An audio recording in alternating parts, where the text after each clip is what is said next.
KPCC അധ്യക്ഷ സ്ഥാനവുമായി ബന്ധപ്പെട്ട യാതൊരു അറിവും തനിക്ക് ലഭിച്ചിട്ടില്ലെന്ന് ആന്റോ ആന്റണി. അധ്യക്ഷ സ്ഥാനത്ത് തുടരുമെന്ന കെ.പി.സി.സി പ്രസിഡന്റ് കെ സുധാകരന്റെ പരാമർശത്തെക്കുറിച്ച് അറിയില്ല. അതിനാൽ തൽക്കാലം കൂടുതൽ പ്രതികരണങ്ങൾക്കില്ലെന്നും ആന്റോ ആന്റണി പറഞ്ഞു.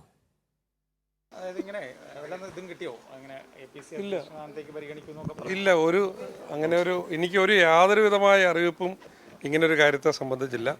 ഇങ്ങനെയുള്ള കാര്യങ്ങളെക്കുറിച്ചെല്ലാം അന്തിമമായ തീരുമാനം കൊടുക്കുന്ന കോൺഗ്രസ് ഹൈക്കമാൻഡാണ്. കോൺഗ്രസ് ഹൈക്കമാൻഡിൽ നിന്നുള്ള ഒരറിയിപ്പും എനിക്കിത് സംബന്ധമായി കിട്ടിയിട്ടില്ല. അതുകൊണ്ട് ബാക്കിയെല്ലാം പ്രചരിക്കുന്നതെല്ലാം ഊഹാപോഹങ്ങൾ മാത്രമാണ്. മറ്റ് ഒരു കാര്യങ്ങൾ ഇതേ സംബന്ധിച്ച് കൂടുതലായിട്ട് പറയാനില്ല. അല്ല, എനിക്കതേക്കുറിച്ച് ഞാൻ ഇത്തരമുള്ള കാര്യങ്ങളെക്കുറിച്ചൊന്നും ഞാനിപ്പോൾ അഭിപ്രായ പ്രകടനത്തിനില്ല. കാരണം എനിക്കിതേ സംബന്ധിച്ച് യാതൊരു വിധമായ നിന്നും ഹൈക്കമാൻഡിൽ നിന്നാട്ടെ ഒരു തലങ്ങളിൽ ലഭിച്ചിട്ടില്ല. അതുകൊണ്ട് ഞാനിതേ സംബന്ധിച്ച് 100% അജ്ഞനാണ്. അതുകൊണ്ട് അത്ര ഒരു സാഹചര്യത്തിൽ ഇങ്ങനെയുള്ള ഒരു കാര്യത്തെക്കുറിച്ചും ഒരു പരാമർശം നടത്താൻ ഞാൻ ആഗ്രഹിക്കുന്നു. അത് കിട്ടട്ടെ.